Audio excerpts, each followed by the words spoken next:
When I was little, I almost drowned.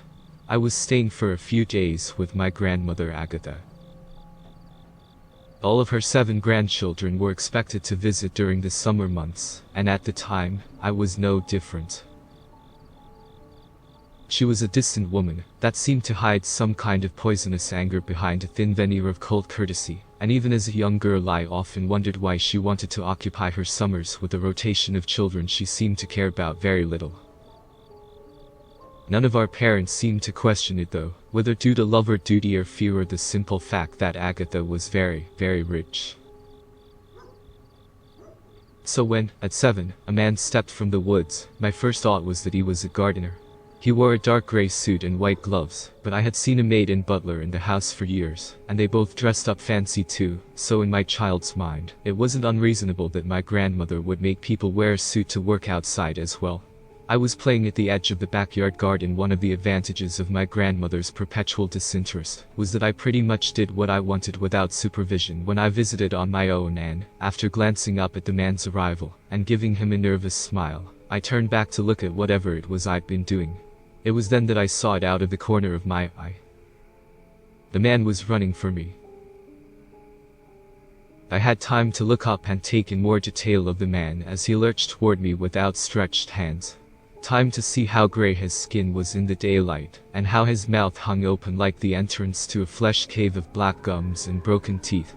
A chance to see how large his eyes were, nearly all whites except for small rings of blue iris wrapped around pinpricks of black. Enough opportunity to suck in a breath to scream, only to find the air forced out in a soundless whoosh as he reached me and yanked me backward onto the ground. I was terrified, of course, my mind already flooding with vague abstract versions of all the terrible things that could happen if a stranger got you. I tried to struggle, but it was little use. He had a fistful of my hair, and was far stronger than me, dragging me with ease toward the center of the yard where a large reflecting pool sat waiting. My mouth was ready to try another scream when we hit the water. The shock of the cold stunned me for a moment, and before I could recover, he was forcing my head beneath the surface. I struggled again, harder this time, some dark corner of my brain kicking into gear at the threat of, not just future dangers, but immediate death. It still didn't matter. I never even got my head above water, and it wasn't long before the world began to darken as my mind narrowed down to a thin sliver of consciousness. It was as that last strand of desperate, terrified thought was about to break, that the man's hands were suddenly gone, and I felt my body lurch up in a desperate search for air.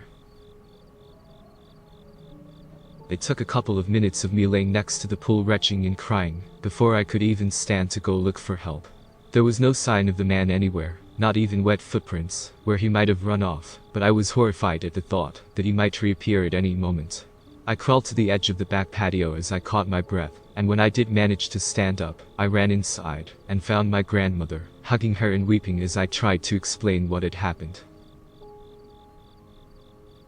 She was less than impressed. She told me I shouldn't make up fanciful tales to excuse playing in the water, which had dirtied my clothes and no doubt left a trail of dirt and wet throughout her house, as well as on her. Face stern, she pried me away and held me at arm's length, studying me for a moment. "You don't seem the worse for wear. Go clean up and change your clothes. Lunch will be in 15 minutes. I did go and change, but not until I had snuck and called my mother to come get me. She was reluctant at first, but when she heard how upset I was and what I was saying, she told me her and my father would be there by the afternoon. They came as promised, and what followed was an hour of heated argument between them and my grandmother, followed by my parents taking me home. After that, I never went back to visit my grandmother again, and as I got older, I came to understand that, for all intents and purposes, Agatha no longer considered us part of her family. So I was surprised that, 2 months after her death, I got a letter from my grandmother's attorney asking me to arrange a time to come in to discuss my inheritance. I almost didn't go at all while I could use the money. I knew she had cut my parents out of her will, and I had nothing but bad memories associated with the woman myself. I talked to my mother about it, and she encouraged me to go. said that whatever her mother had been, she was gone now, and I shouldn't pass up the opportunity to get whatever it was just because of bad childhood memories. Maybe, my mother said, this was Agatha's way of trying to make up for what happened years before.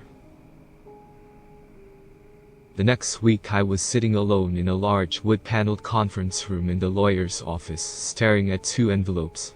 The attorney had pointed out the writing on the front of each, saying that, as my grandmother had indicated, if I chose to open the envelopes, I should start with the one on the left, and then follow with the one on the right. I'd given him a funny look at that, asking why it mattered. He only shrugged, saying that it was Agatha's wish, and he asked if I'd buy it. By the time he had left, I'd already decided I was opening the right one first, if for no other reason than well fuck Agatha. She was a weird controlling bitch even from the grave. Or was trying to be.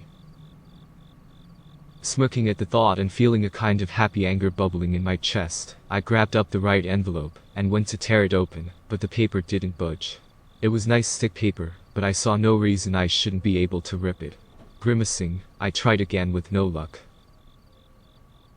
I looked at the edge of where it had been sealed shut, thinking I could pry it open there with a fingernail, but when that didn't work either, I tossed the envelope back down and stared at it. There was definitely something inside it. Something with a bit of weight to it that slid around. A key maybe. The paper was too thick to tell. Too thick and apparently made of Kevlar. Sighing, I looked at the other envelope. It read, "Open this envelope first." And just seeing the delicate loops of my grandmother's handwriting made my stomach clench a little. I considered going and asking for a pair of scissors, or something to get the right envelope open, but I decided against it. I was being petty, and dragging this whole thing out way more than it needed to be. Better to try the other one, and then go from there, if it was any easier to open. If it wasn't, I'd go borrow Blowtorch or something. The left envelope opened easily, however, and inside I found a single sheet of cream-colored stationery, lined with more of Agatha's writing. Despite the truncated nature of our relationship and the unreasonable behavior of your parents, I am bequeathing to you something of great worth. In truth, out of all that I have, it is of the greatest value to me, and perhaps in time, to you. I call it Bertie. Bertie the cat. This may seem a childish name to you, and it is, but I first acquired Bertie when I was a young woman that still possessed a whimsical sense of humor, not yet hardened and sharpened by the stony truths of the world. He does not require much from you other than the following three things. First, your companionship. He will always be with you. Second, once a year, he will ask you for a name. It must be someone who you have personally met and that is alive, but those are the only requirements. Third, a week after you give him a name, he will grant you a wish. There are certain limitations on this, but Bertie is capable of doing miraculous things. If you abide by these three rules, you will find your time with Bertie very pleasant and profitable. Enjoy. Your grandmother, Agatha Dance. P.S. You may now open the other envelope. I stared at the letter for a moment and then reread it. Was it some kind of weird practical joke, or had she gone senile before the end? I glanced back at the other envelope. Maybe this was some odd prank where the other envelope had a key in it to her house or to a storage unit filled with cat litter. Either way, it all seemed really out of character for my grandmother, or at least my idea of who she had been. I stopped at that thought. The truth was, I had no idea who she really was. My memories of her weren't positive, and the stories I'd heard from my parents weren't much different or better, but all of that was also tainted by the fear and anger of what had happened when I was a child and her reaction to it. Maybe there was more to her than that small window from the past. Maybe she was a quirky woman isolated by her success and hamstrung by personality flaws.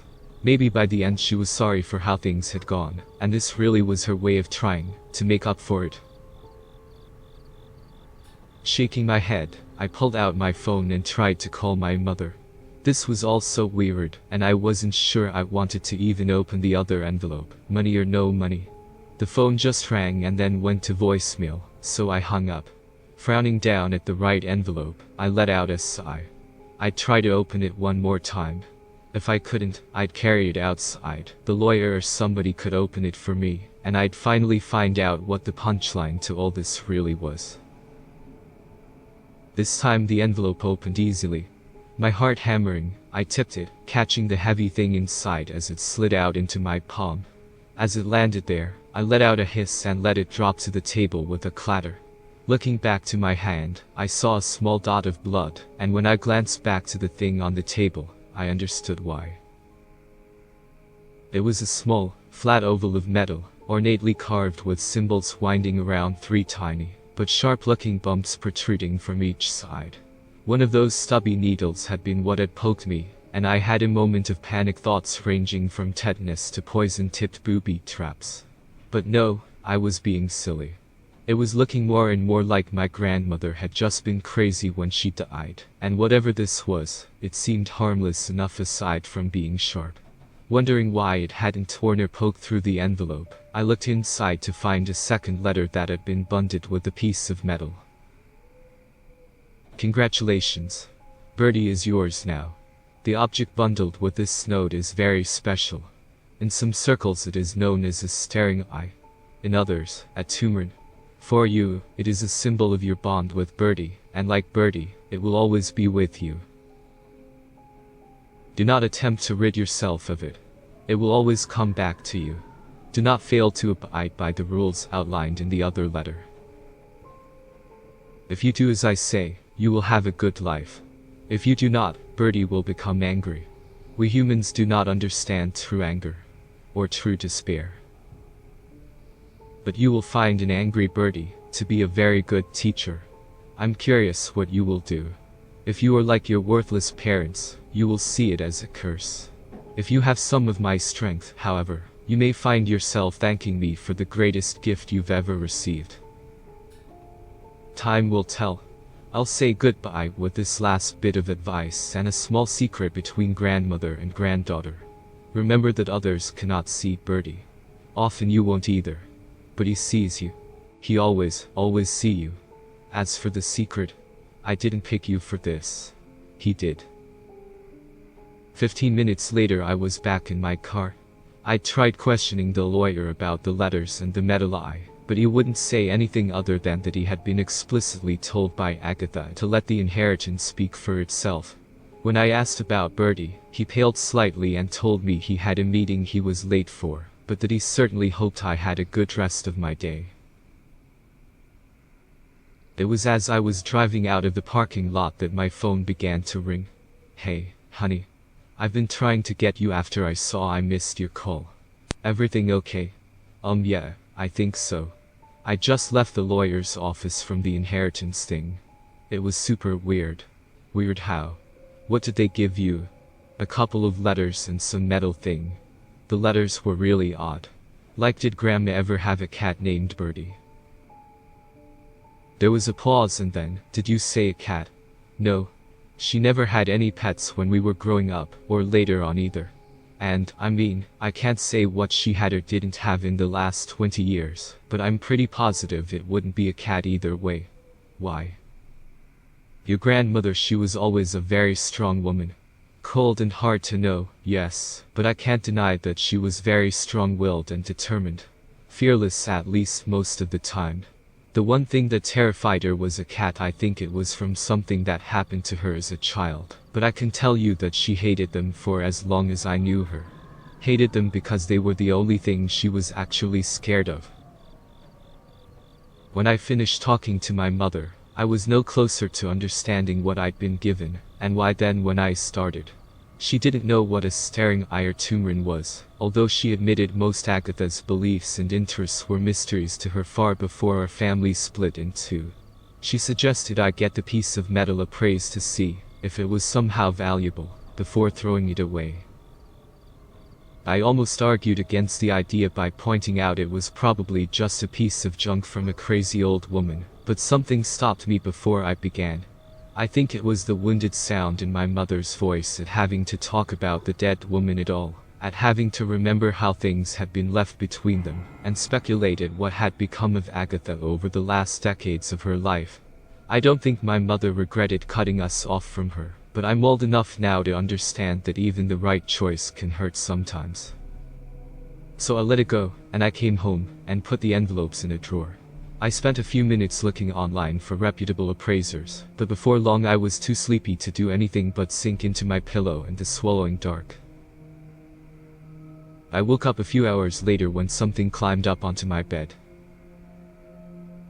Sitting up, I blinked blearily in the darkness, heart pounding. Maybe it had just been a dream, like when you wake up while you think you're full. There was a man sitting at the foot of my bed. I let out a gasp as I pulled my legs in and sat up further. "Who are you? What are you doing here?" The man just stared at me, smiling, and I stared back, transfixed by my fear and the realization that, in the silver light of the moon, I recognized him. Remembered him. His gray suit and matching skin. His boiled egg eyes and drooping, jagged bone mouth. Ghost white gloves covering the long-fingered, strong hands that had dragged me by the hair, and held my face underwater until I almost drowned. The man from my memories and my nightmares. The thing that, in all of my life, I feared the most. I recognized him, but more importantly, I knew who he was. Voice trembling, I breathed out the question like an offering. "Bertie." The man's bony shoulders shook with a deep, rumbling chuckle as his boneless lips twitched and stretched into an obscene impression of a smile.